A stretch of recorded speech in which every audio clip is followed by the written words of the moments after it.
Cette vidéo vous est offerte par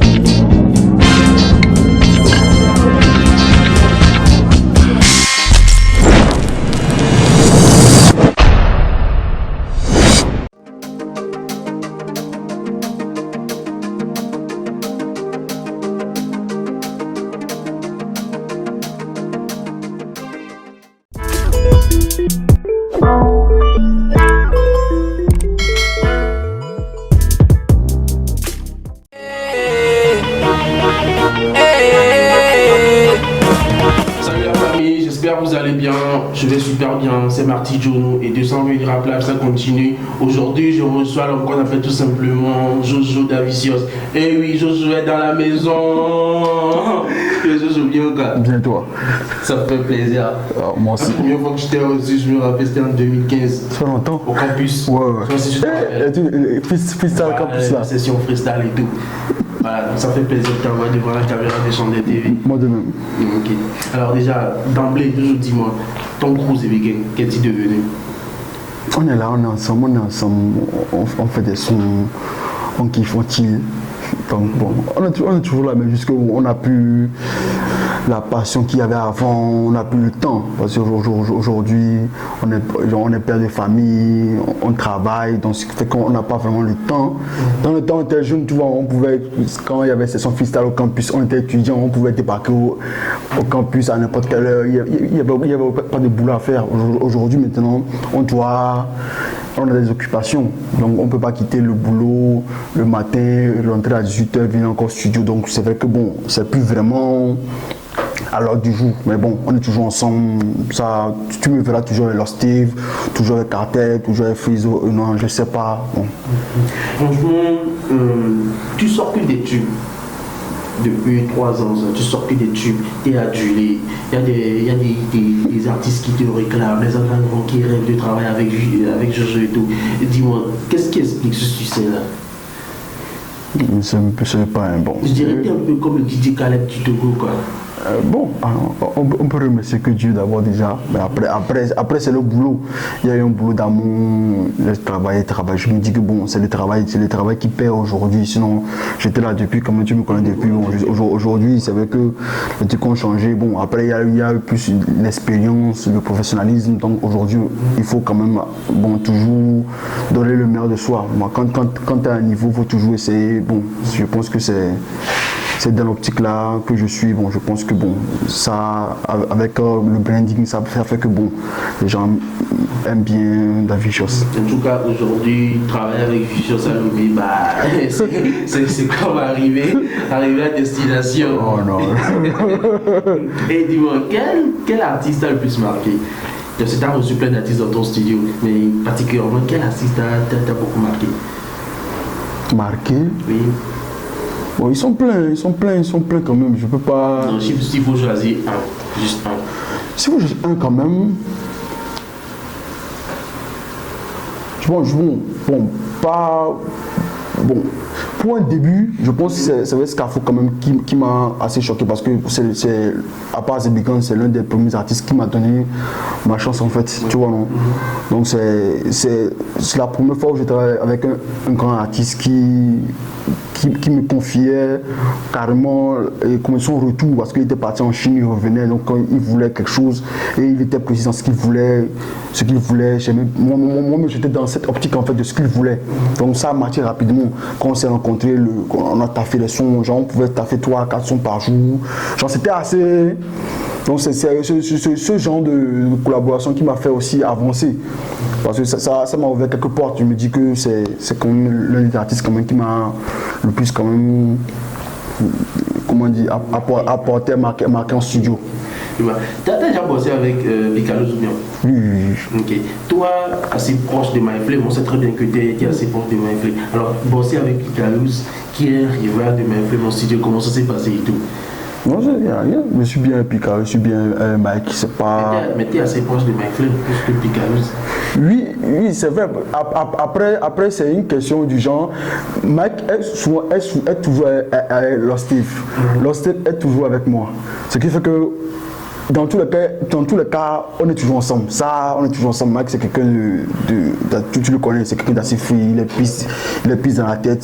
C'est pas, donc, je pense que, mais en même temps, c'est pas un problème, tu vois, parce que c'est pas comme si il y avait une rivalité jusqu'à ce qu'il y ait, que les gens sortent des guns. Bon, je me dis après c'est une rivalité artistique, chacun vient faire ce qu'il a fait. Et que j'ai connu Picalou, j'ai connu Mike presque au même moment. Okay. Donc c'est une guerre musicale. Donc après c'est une affaire de je suis ça, je suis là. Donc après moi c'est pas mon problème. Moi je livre. Ok, Picalou m'a fait mon studio. Donne une note. Les deux ont peut-être quelque chose que l'autre n'a pas, peut-être. Je me dis. Les deux ont quelque chose. Parce que c'est ce qui fait la différence. Parce que c'est pas les mêmes personnes. Tu vois, non? Mike, il est plus. Les deux ont un instinct que j'aime bien. Genre, quand ils sont dans le studio, ils savent ce qu'ils viennent faire. Tu vois, on sent que c'est des anciens, ils ont travaillé quand même quelque chose. Picard, lui, il est plus dans le freestyle en fait. Lui, il vient, il commence son son, et à un niveau, il ne sort plus de test, il ne sort plus rien. Lui, il va à l'instinct. Tu vois, non, il va à l'instinct. Mac, lui, il est plus ça. Lui, je dois caler bien mot de fin, comme mot de fin, tape fort. Après, si tu es dingue, celui aussi, lui, il a toujours son test en tête. Il ne prend jamais jamais vu un smartphone dans sa main ou quelque chose dans sa main, il vient, il te verse. C'est quelqu'un, on sent qu'il a une bonne mémoire. La même façon que Louzi, il le sort instinctivement. Après, c'est la manière de travailler. Parce que Mike, il est plus sur les sons plus mainstream. Tu vois, Louzi est plus sur les sons street en fait. Donc, je ne peux pas quand même donner une note par rapport. Je me dis que dans ce qu'ils font, c'est presque le meilleur quand même. On a dit côté rap dans ce qu'ils font, le streaming et la street quand même. Je pense qu'il n'y a pas. Comment dire. Neutre, non, pas neutre. S'ils faisaient la même chose, peut-être j'allais dire, si les deux étaient dans le même délire de street et de tout tu vois. Picaros, à un niveau, il a comment dire, un public plus rude, tu vois. Mike aussi l'avait avant, mais après, au fil du temps, Mike il a changé. Ça, aujourd'hui, maintenant, son public est plus raffiné, plus genre. Les gens du Facebook là, les communs. Mais après, je me dis, bon, chacun sa cible, chacun sa musique. Mais tant qu'ils font des tubes, moi c'est l'essentiel pour moi. Comment se portent les immatures? Bien. Déjà, pour ceux qui ne savent pas, parce que moi je sais, mais pour ceux qui ne savent pas, c'est quoi les immatures? Les immatures, c'est un groupe quand même, Facebook qu'on a créé, bon, WhatsApp aussi qu'on a créé quand même dans le but de, comment dire, de déconner sur les réseaux. Parce qu'à un niveau, il y a des gens, des matures qui commençaient par, comment dire, pas mal parler aux gens. Genre quand tu faisais une blague, il y avait un mature qui venait te dire pourquoi tu as fait cette blague, pourquoi tu as partagé cette publication. Et puis ça a commencé par la publication des Noirs ou bien des ancêtres. Ouais, en fait ça a commencé par là, les ancêtres, en fait, bon, ça a été un truc du genre. Donc beaucoup n'ont pas supporté. Beaucoup se sont attaqués à toi. Moi, tu t'en fichais pas mal. Ouais, moi, c'est pas mes ancêtres quand même. Moi, je l'ai bien dit, je ne suis pas allé chercher la photo de mon père ou de mon grand-père. J'ai bien vérifié, c'est pas un âge avant. Donc, moi, j'ai posté, d'ailleurs, j'ai posté des photos des Noirs américains. Donc, c'est pas. Je me dis, bon, c'est des esclaves que nos arrières ou ancêtres ont vendus. Donc, je me dis qu'on n'a aucun lien d'affinité réel. S'ils ont été vendus. S'ils ont été vendus. Pas tes ancêtres. Oui, obligé. Si nous on est là. On n'est pas en Amérique actuellement. C'est que c'est nous qui avons vendu, ou c'est nous étions, comment dire, conscients, ou comment dire, témoins. Nos ancêtres étaient témoins quand même de la vente. Des matures, là, ceux qui sont contre. Oui, ils sont. Peut-être que les ancêtres aussi ont participé à ça. Oui, ouais, je me dis c'est de mauvaise foi. Je me dis c'est de mauvaise foi parce que je me dis, si vous me dites que genre, respecter la mémoire des ancêtres, alors que c'est pas vos ancêtres. Vos ancêtres, ils sont toujours en Afrique. Après je ne sais pas dans quel cadre eux parlaient, mais moi, je me suis défendu par rapport à mes posts. Moi, j'ai posté aucune photo d'un ancêtre togolais ou de quelqu'un, donc je ne me sentais pas. Mais ça a été une guerre après. Je me suis rendu compte que les gars étaient dans l'optique de toujours dramatiser des trucs qui n'étaient pas. Des coups de gueule. Je ne sais pas si c'est ta cousine, à Javan. Ouais. Non, elle, je l'ai compris aussi. J'ai compris en fait leur point de vue. Mais à un niveau, je me disais que bon, ça faisait trop en fait. Ça entrait dans quelque chose qu'il ne fallait pas. Et à un niveau, ça dit mais c'est mieux qu'on crée en fait des immatures du 128 en fait qui allait être une sorte de plateforme où on allait déconner là-bas. Ne plus exposer vos délires et tout. Vous savez que sur Facebook, tu peux sur Facebook faire ton mature là-bas, mais quand tu entres dans immature, tu peux faire ce que tu veux. Et là-bas, on a 1000 publications par jour. Ça montre que les gars avaient envie de se lâcher. Tu vois, même les vieilles personnes, les grandes personnes, les gens même que tu pensais mature, venir poster, rigoler, parce que c'est là-bas au moins. Ils ne sont pas suivis. Alors que sur le fil d'actualité, ils sont suivis. Le sage. Voilà. Je me dis, bon, sur Facebook, on peut jouer le sage, mais dans l'immature, on peut essayer de déconner, d'être drôle, de faire ce qu'on veut en fait. Tu vois. Donc je me dis que c'était une sorte de cellule pour quand même extérioriser. Parce que tu sais, la vie est dure. La vie est dure dans le pays. C'est pas chacun en disant, en étant toujours sérieux. Bon, déjà, on est sérieux dans la vie. On va pas être aussi sur les réseaux chaque temps comme si non, il faut quand même rigoler. Il faut déstresser. Voilà. Et même ces matures là sont dans le groupe. C'est les gens qui critiquaient Mathieu, quoi. Ils sont dans le groupe. Je suis sûr qu'ils voient les posts, ils rigolent. Okay. Est-ce qu'il y a des projets en vue avec Mathieu et les immatures de 125? Parce qu'il y a aussi des immatures en Côte d'Ivoire. Ouais. Ah, que c'est presque dans tout le pays. Dans notre pays, il y en a au Bénin, il y a au Togo, il y a en Côte d'Ivoire. C'est vrai que ça vient plus surtout de la Côte d'Ivoire en fait. Mais après, bon, c'est vrai qu'on ne voulait pas à un niveau que le truc soit trop ivoirien aussi. Parce qu'à un niveau, c'est comme si les gens te venaient trop ivoiriens aussi dans le format de parler. Et du coup, ça marche bien ou bien? Ça marche bien. Des rencontres. Ouais, bon, des petits trucs. Bon, à part ça, bon, pour l'instant, il n'y a pas vraiment de projet réel. Bon, je pense que bon, s'il y a quelqu'un qui veut nous proposer un projet réel, nous on est là, on va écouter, on va voir ce qu'il y a. Le message est annoncé. Alors, Jojo, dis-moi, j'ai envie de savoir. Parce qu'on disait, en 228 rap live, c'est du chant crash-lé et tout. Alors, depuis un moment, on te voit un peu sur les panneaux en mode star, voilà. Parce que après, tout est dans DJ Khaled, quoi. Alors, tu as signé avec des chasses et tout. Déjà, le deal, t'as rapporté combien? Combien de chiffres? On ne dit pas, hein. Mais c'était bien. 5 chiffres, 6 chiffres. Oui, 6 chiffres quand même. Mais c'est bien quand même. Mais quand même. Et j'ai vu sur tes réseaux et tout, tu as partagé un truc où tu es super content, tu es super heureux. Est-ce que c'est atteint, l'objectif est atteint? Oui, on peut dire un premier objectif atteint parce que c'est pas encore l'objectif, c'est pas encore le sommet, mais c'est quand même un bon début, c'est quand même un grand début. Je me dis c'est quelque chose quand même où tu te dis au moins tu es arrivé pour un beatmaker, être ambassadeur ou genre influenceur pour une marque. Je pense que c'est une première fois. Ouais, c'est une première fois. Tu vois, au Togo, genre, c'est que avant qui rêvait qu'un beatmaker serait devenu, comment on dit, l'égérie peut-être du marque. Je pense que les beatmakers limites ne sont même pas considérés. Voilà, parce que c'est le côté branding et image. Et je me dis qu'aujourd'hui maintenant, les beatmakers se lèvent. Aujourd'hui maintenant, on sent qu'il y a maintenant des beatmakers qui se lèvent, qui travaillent l'image pour que demain en fait qu'ils soient plus connus, qu'ils soient plus en avant. Les beatmakers qui font des albums à eux-mêmes, qui font des sons, qui font des collaborations. Voilà.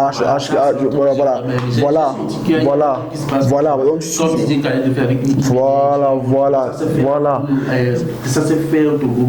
Voilà, parce que si ils le font pas pour nous, on doit le faire. Parce que chacun pour soi, chacun se cherche en fait. Donc si on attend que l'artiste vienne nous révéler, ce sera pas, on va mourir en fait. Donc c'est mieux en fait que chacun puisse aller chercher pour lui-même sa voix, son image, son branding, chercher à quand même faire évoluer son image. Et l'image aujourd'hui, actuellement, c'est devenu très important. L'image des Vicious maintenant fait que tu l'as dit que les gens veulent travailler avec moi. C'est plus pas l'image. C'est pas forcément que je suis le meilleur comme du pays. Tu vois, il y a des gens qui sont mieux que moi dans le pays. Il y a des beatmakers qui arrivent, des beatmakers, quand je vais dans le studio, j'écoute le beat, je dis waouh, il est très puissant. Mais il n'a pas encore l'image, il n'a pas peut-être le branding qu'il faut pour que les artistes s'intéressent à lui, pour que lui aussi il soit exposé, soit révélé au grand public. Après, bon, je me dis que c'est une affaire de temps. Chacun passe par là, en fait. Donc, t'as poussé un cri la dernière fois. Tu étais un peu remonté à l'Heroes, un événement qui récompense les artistes et tout. Et il s'est fait que il n'y a pas les nominés, genre dans les nominés, il n'y a pas les beatmakers. Alors là, t'as poussé un coup de gueule. Alors parlons de ça.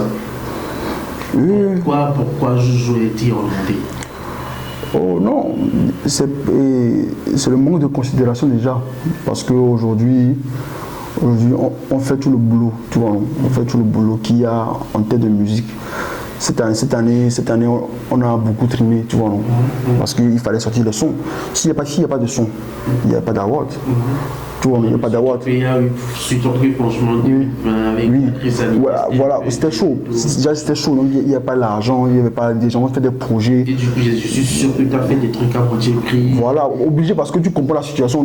On est beatmaker, on n'est pas des businessmen forcément, ou des gens à sortir de sous, qui veulent avoir l'argent forcément. On a compris. La preuve, on a lancé des challenges. Tu vois, il y a, il y a eu Zaka Challenge, il y a eu l'accompagnement que Dukas a fait, il y a eu, le novice que j'ai fait, il y a eu celui de H, il a fait Independence Challenge, je pense, oui, H a fait. Il y a aussi Réel Fadi qui a fait. Ça veut dire qu'en temps de crise, en fait, nous, beatmakers, on a libéré des prods, en fait, pour que des gens puissent freestyler dessus. Aujourd'hui, ces genres de challenge ont fait connaître des artistes tels que Tazo Pikachu et plein de personnes. Tu vois, non? Et aujourd'hui, ça fait que pendant la crise, en fait, nous beatmakers, nous avons quand même maintenu le niveau. Donc, nous avons cherché quand même à ce qu'il n'y ait pas chômage dans le showbiz. Tu vois, non? On ne va pas me dire que les artistes de avaient fait des sons au Bénin, au Ghana pendant cette crise. C'est au Togo. Là, les tubes en fait ont été faits par nous. Et si ça a été fait par nous, et qu'à la fin de l'année, vous récompensez ces tubes, mais vous nous oubliez. Au fait, aussi, au départ, ils avaient fait juste la catégorie tube, comme à la base. On n'aurait pas été vraiment choqués, ça ne serait pas trop fait. Mais c'est le fait qu'on mette DJ de la diaspora, DJ national.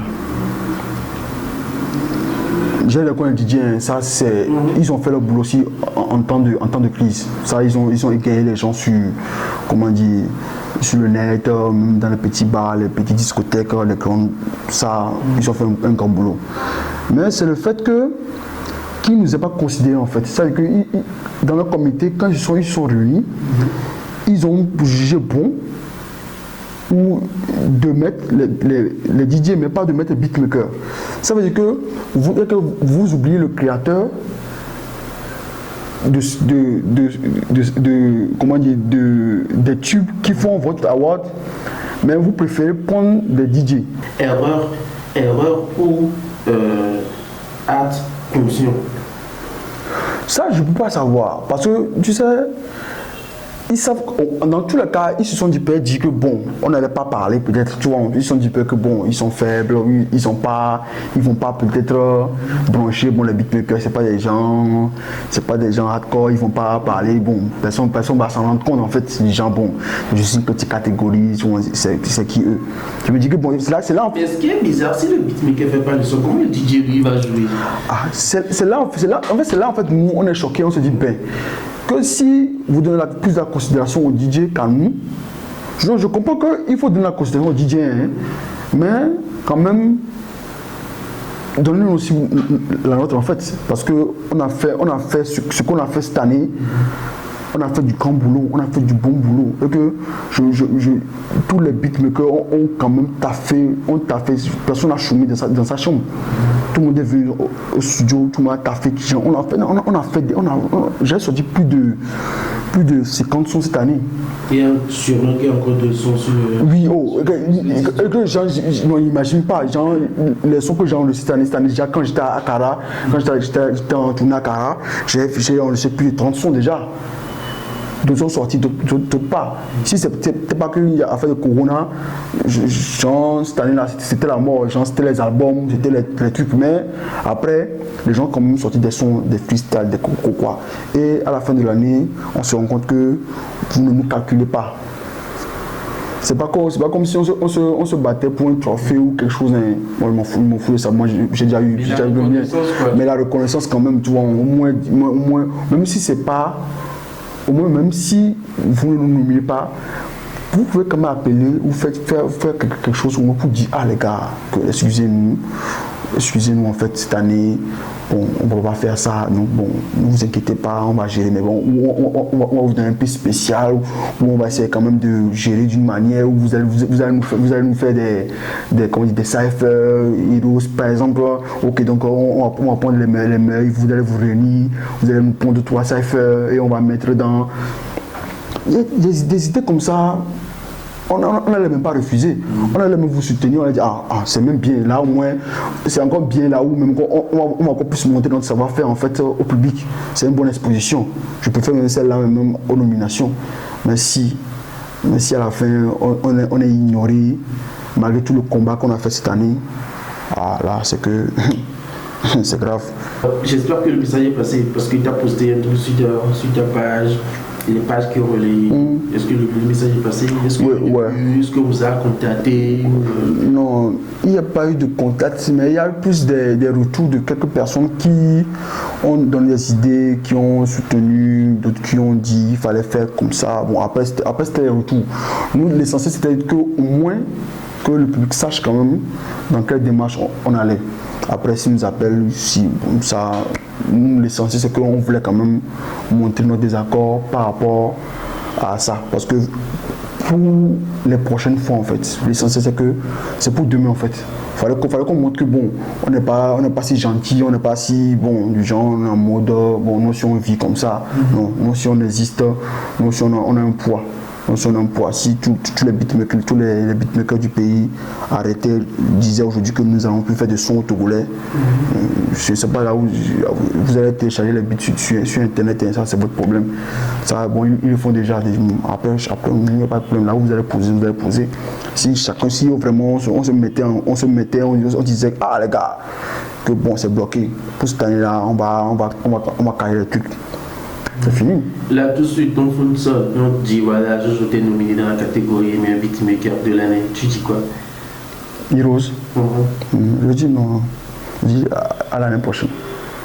Carrément, tu refuses? L'année prochaine, parce que c'est pas comme si... En fait, on ne réclame pas en fait qu'on ramène en fait la catégorie. On exprime juste le mécontentement. Après, on peut en causer, mais c'est juste... Ouais, l'année prochaine là. Genre, c'est du genre... C'est pas comme si on acceptait, c'est comme si, bon, on a milité, on militait pour le fait de ramener la catégorie. Non, en fait, le combat n'est pas là. On ne milite pas. Il ne faut pas que les gens pensent qu'on milite pour que la catégorie revienne. On a été milité pour montrer en fait que le boulot, la profession du beatmaker est ignorée. C'est le ras-le-bol en fait. Genre, c'est vrai que la lettre n'est pas forcément adressée qu'à des héros, elle est adressée à plein de personnes. Bon, c'est à tout genre, c'est pour éveiller un conscient collectif quand même. Pour tout le monde qui lit la lettre puisse quand même se retrouver dedans. S'il a déjà négligé le beatmaker, même l'artiste aussi, il est concerné. Même l'artiste, même quand il va lire en fait ce communiqué, il doit se sentir concerné. Tout le monde, parce que quand il y a eu quand ils ont appliqué la suppression de catégorie, ils ne sont pas venus parler. Ils n'ont pas dit, ah les gars, on fait comment, les gars, c'est pas possible, vous ne pouvez pas nous nominer, pas nominer ceux qui nous ont fait les tubes.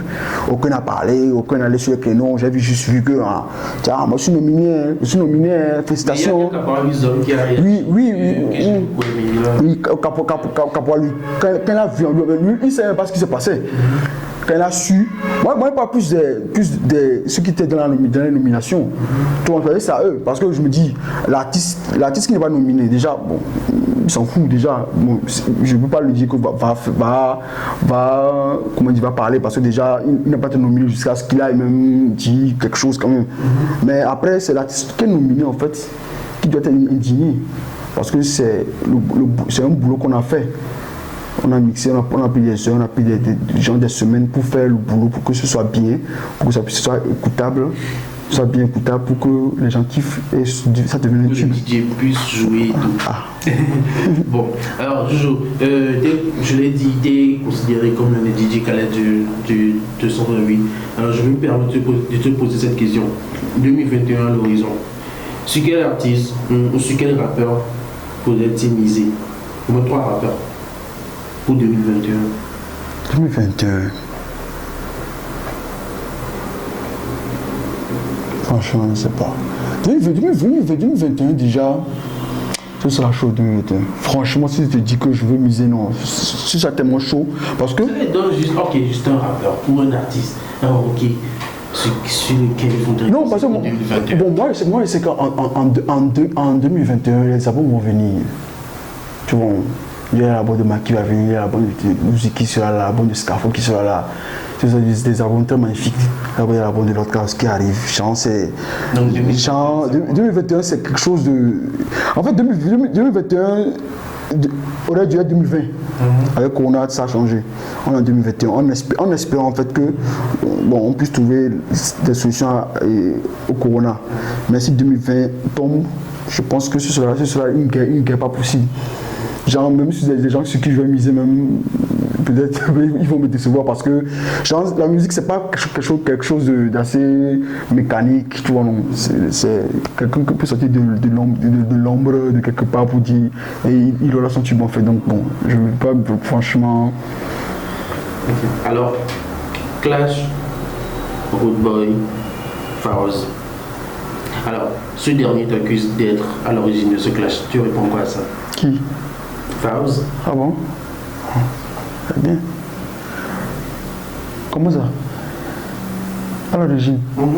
Ou au milieu de ce bif-là? Peut-être. Bon, peut-être. Parce que, en fait, l'histoire elle est simple en fait. Des deux côtés, moi je parle aux deux côtés, j'ai dit, vous deux, vous avez merdé en fait. Parce que quand l'affaire a débuté en fait, tout le monde était en mode... En fait, chacun a eu une part de responsabilité dans cette histoire en fait. Moi je dis, bon, ne fais pas ça. Force, ne fais pas ça. Il y a eu un incident en fait, que moi j'avais vu. Et j'ai rapporté à Bollywood que non, moi j'ai pas aimé.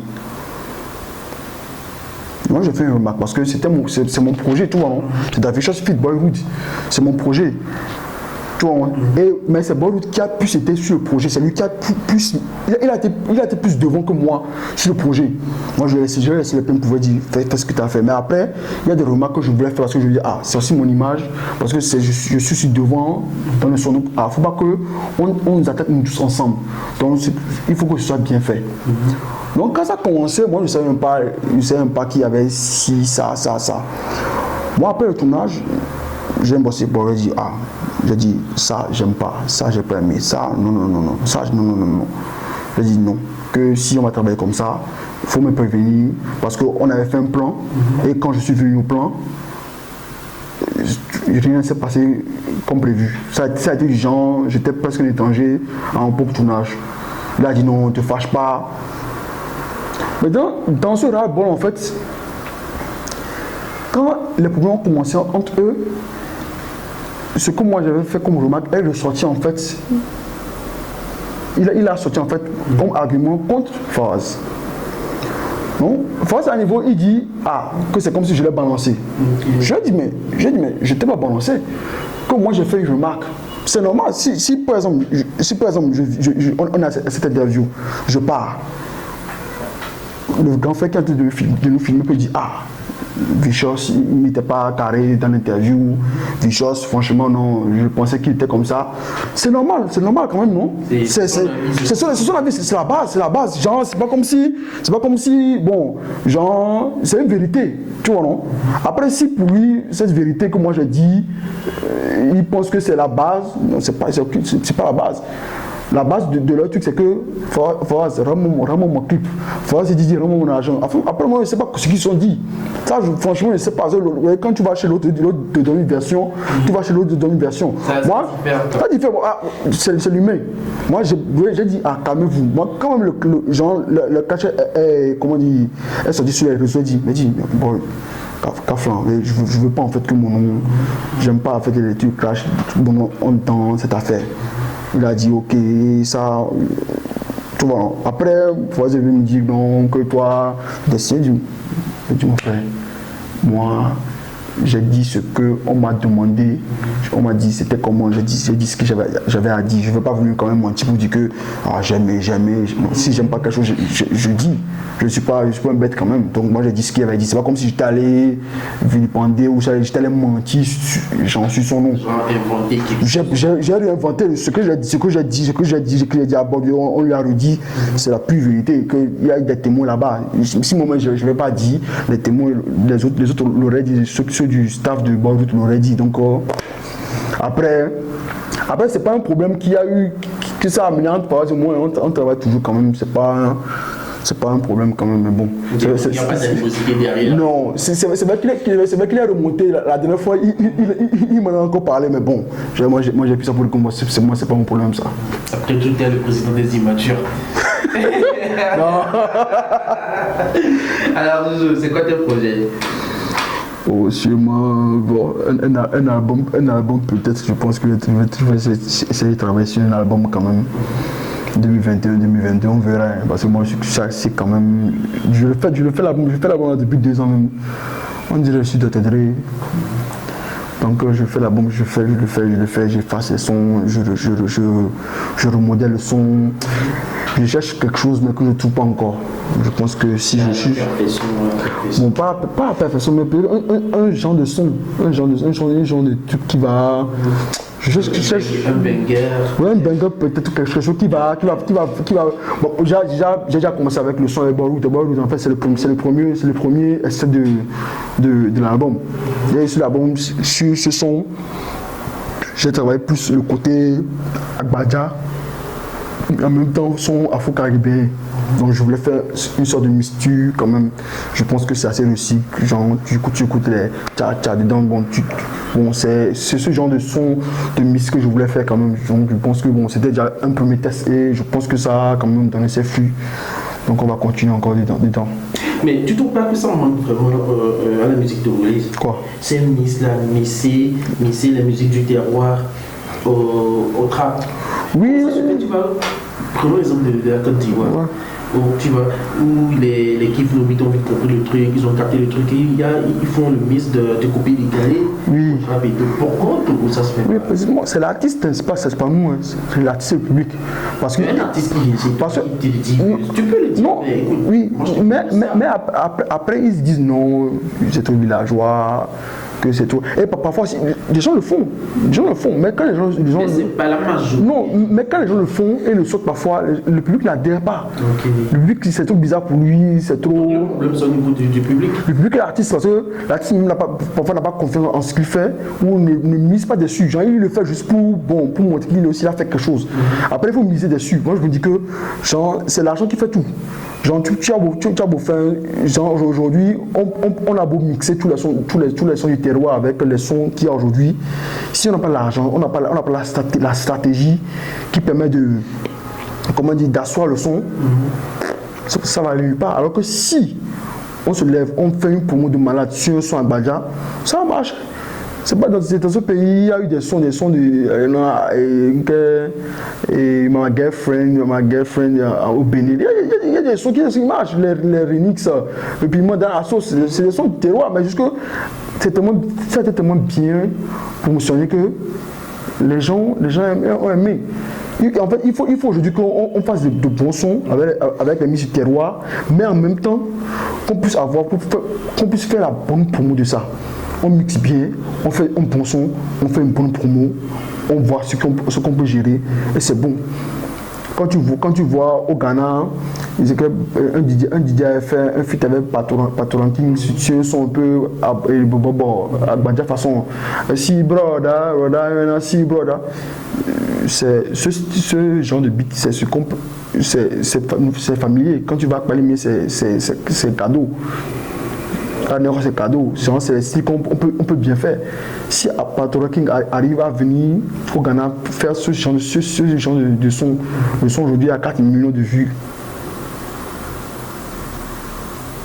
c'est pas comme si les sons du terroir n'étaient pas si bons. Si au Ghana, le Ghana et le Togo ont presque les mêmes sonorités. Au fin fond, on a les mêmes sonorités. Ghana, Togo et Bénin ont les mêmes sonorités. On évolue pratiquement. Mais eux, ils ont su quand même mieux gérer le truc. Nous aussi, à nous de gérer le truc. Quand tu vas nous faire, ils n'ont pas Zigidi, ouais, le son là, ils ont fait un son là, le son avait un délire comme un Badja, très bien fait. Moi, ça m'a parlé en fait, je me disais, ah, franchement, ça c'est magnifique. Mais si les gens n'ont pas suivi en fait, normalement, c'est ce genre de son qui est vraiment l'identité. Tout va nous faire quand même dans l'identité togolaise, sur des sons magnifiques, mais les gens ne suivent pas. Si vous ne suivez pas, qu'est-ce que nous on peut faire? Nous, on fait, chacun fait de son côté, mais à un niveau, il faut que ce soit un effet de masse. C'est pas qu'il faut une bisseur qui a mis le rap pour décaler. Quand ils ont fait, les gens ont suivi. Tout le monde a suivi, les suspects, aujourd'hui c'est tout un mouvement. Aujourd'hui, au Togo, le rappeur dit aussi moyen, on a bien passe à Mélédo. Alors, c'est quoi ton mot de fin pour moi, ces gens-là qui soutiennent le truc et tout? Bon, déjà, merci à tous ces gars quand même, à tout le public. J'ai vu la dernière fois que beaucoup ont soutenu quand même ce qu'on faisait. J'ai vu qu'au moins on a suivi quand même, que les gens savent ce qu'est un beatmaker, savent le boulot qu'on a bas. Donc déjà pour moi c'est déjà une grande victoire. Genre, déjà merci à eux pour le partage, merci à eux pour le soutien déjà. Ça on va essayer de mieux faire en 2021. Merci à toi aussi de m'avoir invité. Le plaisir est partagé. Et je rappelle que même les médias en ligne ne sont pas dominés. Vous aussi créer l'association. Il y a Sam qui a déjà commencé. Il y a Sam qui a déjà commencé. Ouais, j'ai vu Sam faire le pirate. Je vois ces personnes, comment dire, Reston, Ricardo. Je vois ces personnes quand même qui s'indignent aussi, Maréchal, Big Funky. Je vois ces personnes quand même. Donc je pense que. Essayez aussi. Il y a mieux un problème. Ok, la famille, voilà, c'était Jojo Davicios, voilà, le gars qui est derrière, bon nombre de succès, beaucoup de tubes et tout. Allez, abonnez-vous, c'est Sunday TV sur Instagram, YouTube, Facebook, et à la prochaine. Ciao.